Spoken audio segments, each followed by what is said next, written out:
Welcome to Morning Coffee with Kyle, a new segment that I am beginning in our video ministry here at Alamance Presbyterian Church during the COVID-19 pandemic. Together with Afternoon Tea with Jess, the Reverend Regal and I will be talking with ministry colleagues, really dear friends, about different topics in the ministry of God's church. We know that we have people in our lives that conversation with them enriches the work that we do so much. And it occurred to us, we might share some of those kinds of conversation with you. And so we're going to be tackling a variety of topics together in the coming weeks and look forward to sharing these with you all.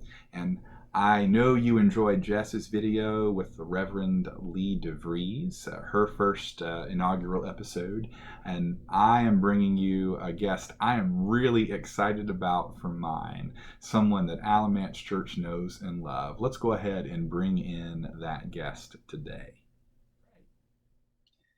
Well, friends, I want to welcome my very first guest to Morning Coffee with Kyle, and that is the Reverend Joel Long.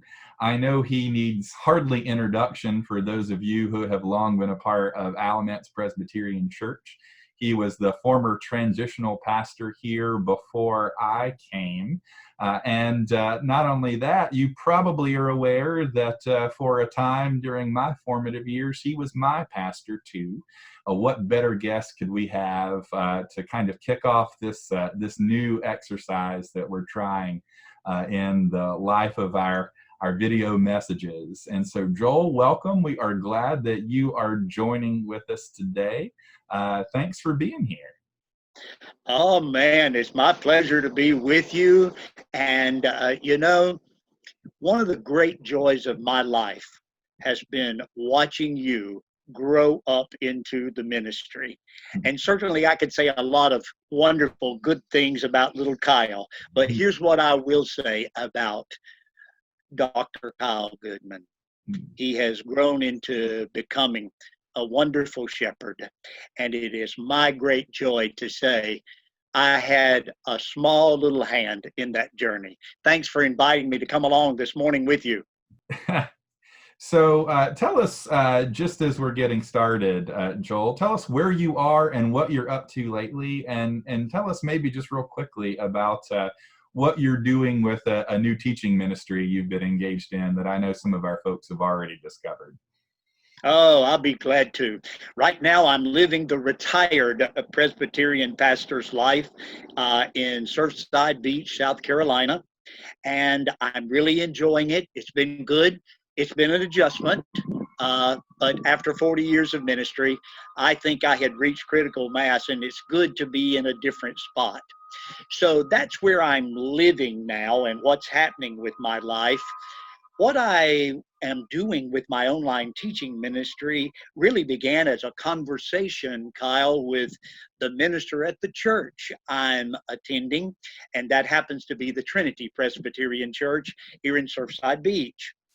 And we were talking as the COVID-19 pandemic started, and we wanted to do some things that we could reach out to people online, as you and all the other churches have been doing during this time frame.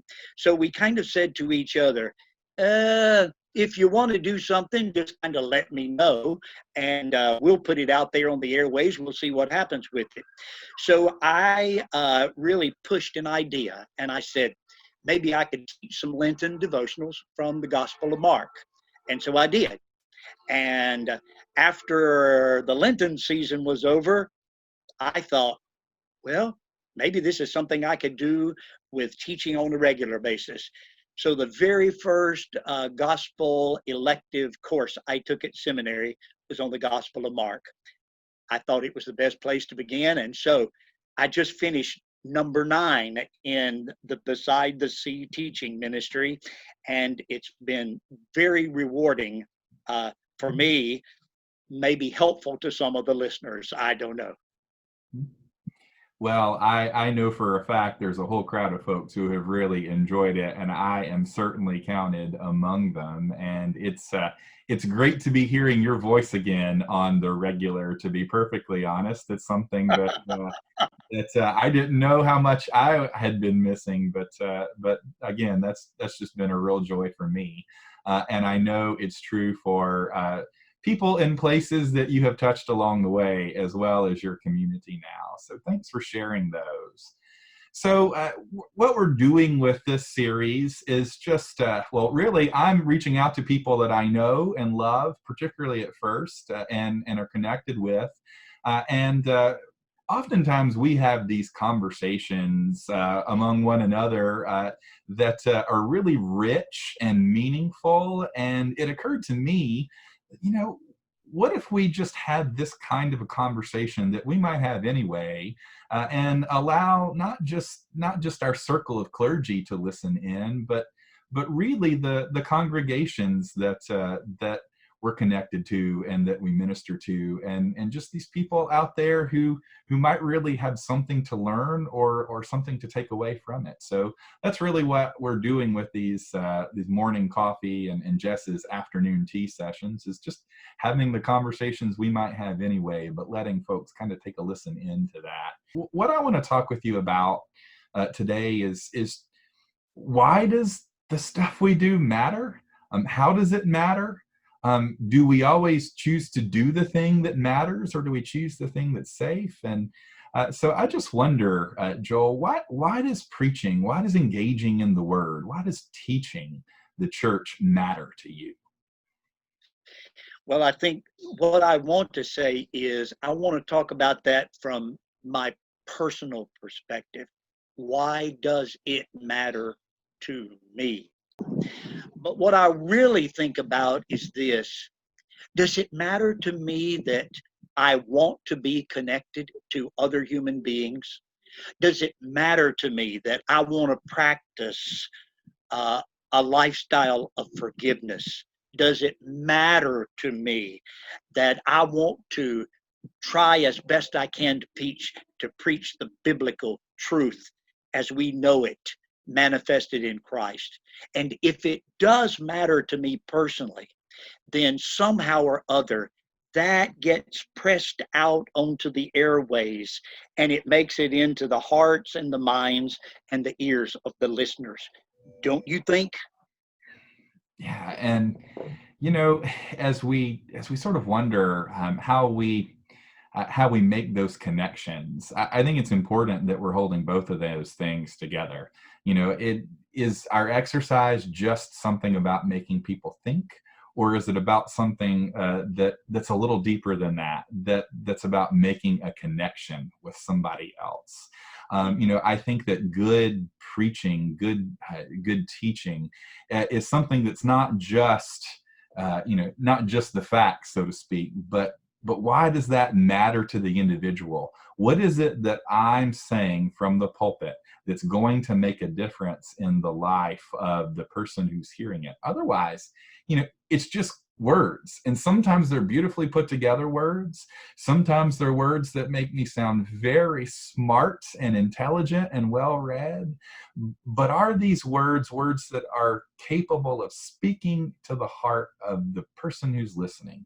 And that's the Spirit's work. But it's also about the pastor, really trying to understand and knowing how we connect with the people who are out in the pews. It's rooted in relationship to God and to us. Yeah, uh, not too long ago, we were both attending remotely the Festival of Homiletics. Mhm. And a book came out of that entitled Leading with the Sermon by Will Willimon. I don't know if you've had a chance to purchase that thing and look at it yet, but it's his latest book. But he says something along those lines that you were referencing that I think is critical about why preaching matters, and that is this. He says that preaching is the most important job that we do as clergy folks. But he also added to that thought that preaching is about understanding the people that you're living with and the conditions and circumstances they're going through. And if you're not preaching a tuned in message to the journeys they're traveling, then your preaching probably won't matter.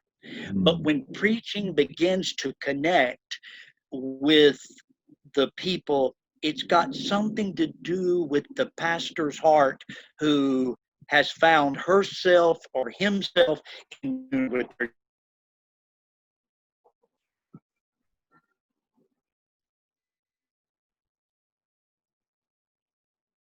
I lost you there for a second, Joel. You with Yeah, me? see, we froze for a second, and that might be another good editing point, you know?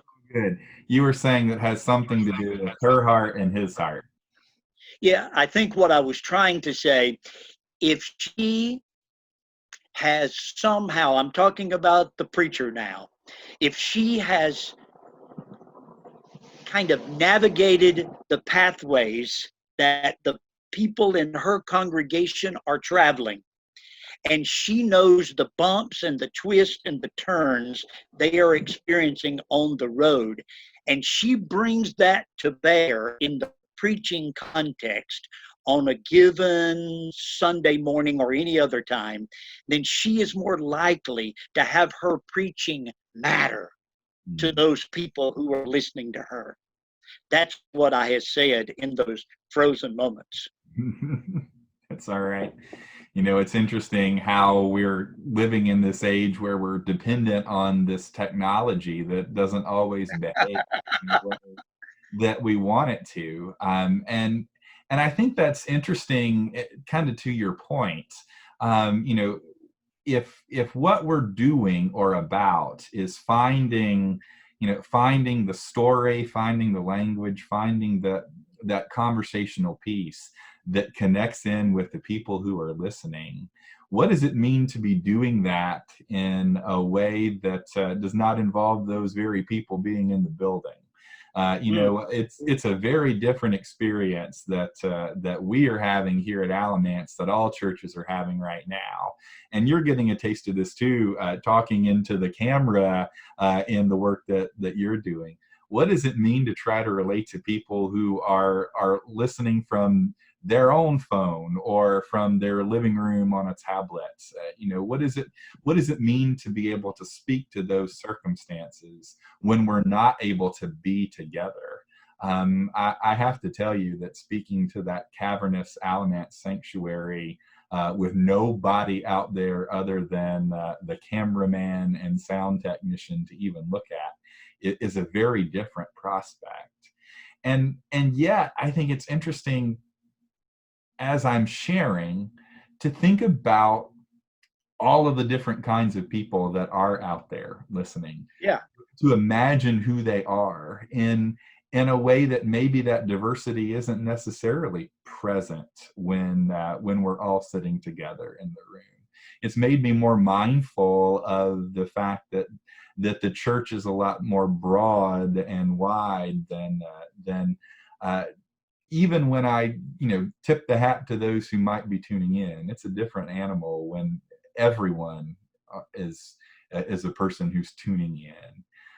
And so how do we reach out and connect to those people and make it matter at a time where we can't look them in the eye? I don't know. What do you think about that? Well, can I use two of your examples to answer that question? One of those was that wonderful early morning walk in your neighborhood Hmm. down to the water's edge. For the life of me, at the moment, I can't recall all of the content, but what I recognized about that is exactly on point that you're asking of me is this.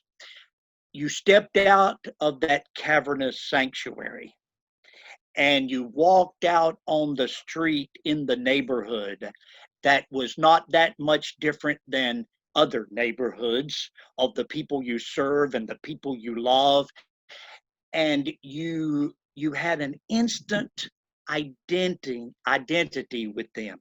There was a marker in place.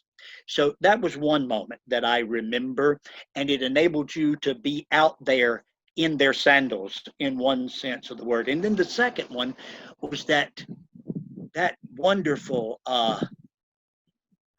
time when you strolled through the Alamance cemetery, Mm. and with death all around us in the pandemic, you decided to speak about that falling upward, is it? Mm-hmm. Wasn't that the name The of Lord's Roar's book? Yeah, falling And, upward. and, and in all of that, you helped us realize that mm, this is a time, but there is another time, or there's another chapter. Mhm.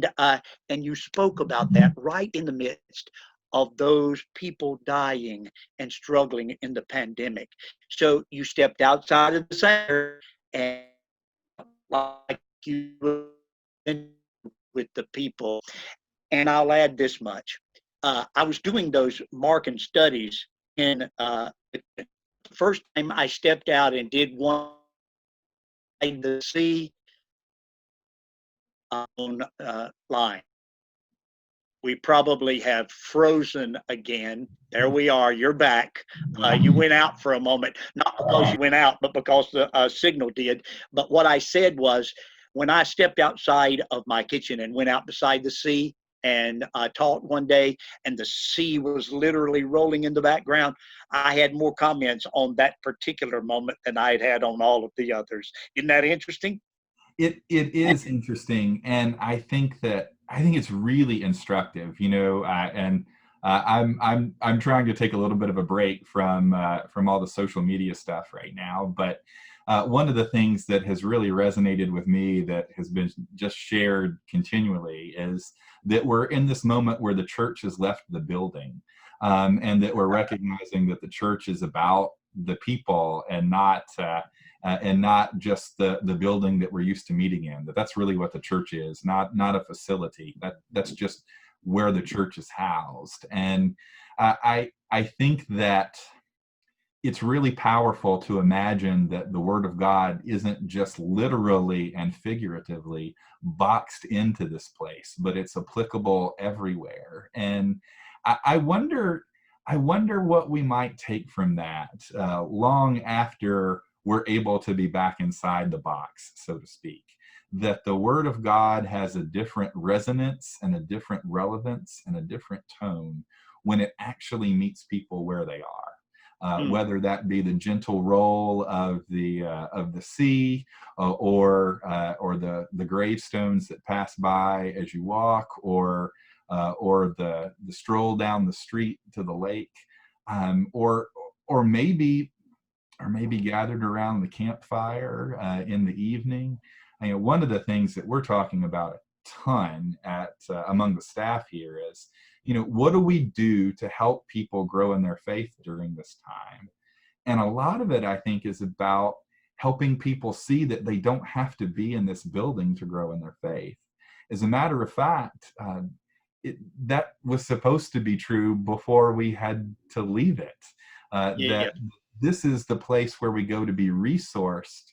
This is a place where we go, where we know we can center ourselves and ground ourselves. But a life of faith is supposed to be lived and even preached every other day of the week, not just that 1 hour or two on Sundays or Wednesday nights or whatever. That it's powerful to take that word where it really belongs, and where it really belongs is everywhere. Right. So I appreciate you having this conversation with me on your porch. That's kind of great too, right? Yeah, that's what I thought. To do it out in the air. Well, it is true. We have this treasure in earthen vessels, do we not? And Mhm. these earthen vessels they're on the move, Mhm. and we might do ourselves a big favor to start thinking more about our preaching that's on the move and not stationary on a platform. Mhm. And that might manifest itself. You cause me to think about this, Kyle. See what this feels like to you. So I get back to the building. At some point, we're going to get back.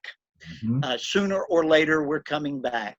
So maybe it would be good to have some of those. I won't call them town meetings, but we'll call them uh, uh, pastor to sheep chats. I don't know.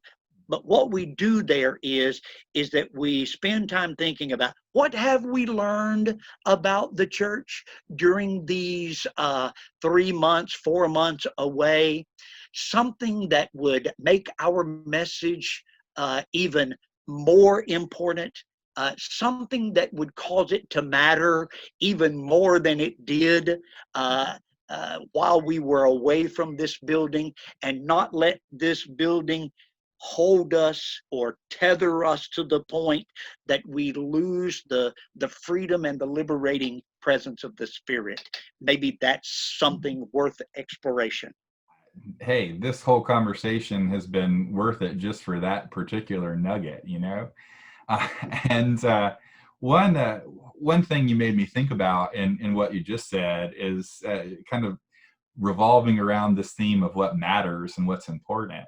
You know, I'm hearing very clearly from the congregation how much it matters to them that they're here. I think that Ah, our COVID-19 reality, when we do find our way back, is going to be such that that whole process is going to be fluid. But I am really hopeful that we're going to find a community here at Alamance just energized for being here in a new way. You know, the old cliche is absence makes the heart grow fonder. And there's really something to that. You know, the fact that we haven't been together, I believe it has the potential to make us pull together in a way that is really deep and fruitful and lasting. When we are reminded of how much it matters to us. And so, how do we take that on the one hand, and then on the other hand, take all the stuff that we have been learning about, wandering in this wilderness, or dealing with this exile, or whatever metaphor it is you want to use for this time, right? How do we take both of those learnings and hold them together and go out and be a better church, a church that speaks to the world? Because ultimately, it's great to matter to the people who are here. But part of what we're doing as the church is having something to say, something to proclaim to the world that matters. And for a world that I think doesn't really see that this church thing matters much anymore, I think that's really, really important. well, let me make this suggestion. Whether it's worth it any salt or not, you can test that out in times to come. Whatever you do with what's in this hand that you just showed me and what's in this hand, Mm-hmm. and you put it together, make sure as best you can, along with your leadership and your congregation, if we all boiled this down to something, we distilled it down to its finest and most wonderful piece, what one thing do we take out of this that after we do it and engage ourselves into it, we say to ourselves, wow, how did we ever live without this one piece before? Another way to say that would be something like this. Everybody's doing A, B, C, D, E, F, and G. Every church. We're all doing something like this. We're copycatting even now in some ways. We're trying to reach out to a remote audience, right? And there's nothing in and of itself wrong with that. So don't misunderstand that. But what I am saying is this: what is it now that Alamance can do that nobody else can do? Because it's our particular time, it's our particular grouping of people, it's our particular gifts, and let's take A, B, C, D, E, F, G, H, I, J, K, L, M, N, O, P, and find an A that we want to prioritize. That's hard work, but it can be done. Can be done. And one of the great things about this moment is it allows us to really have some sense of what is it that we could live without? What is it that we are particularly feeling like we can't dare live without, that we're hurting because we're without? And that's hard work to do when we're in the midst of all of it. But when we have this opportunity to step away, it is also an opportunity to reflect on, what is it that's really feeding us? What is it that's really inspiring and empowering and making our ministry go? And what is it that might be just kind of weighing us down a little bit? I think that's good work that we might be doing. That's what I hear you saying. And it's exactly what I was saying without saying it. So thanks for putting it in other words, because that's the beauty of these conversations that you and I have off camera. I'm just glad maybe somebody picks up something while we're doing it on camera, huh? So I'm extremely grateful for the chance to be with you, man. So much. And I'm grateful that you took the time out of your wonderful, beautiful day down there at the beach to spend a little bit of time with me, and for the willingness to do this before a camera is pretty wonderful. Thank you so much, Joel, for being with us. Thank you for all the ways that your ministry has mattered to me and to our congregation at Alamance. Thanks for being my first guest in this new series, and blessings in the ministry you keep on doing. You keep on sharing it with us. We'll keep tuning into you too. Okay, friend?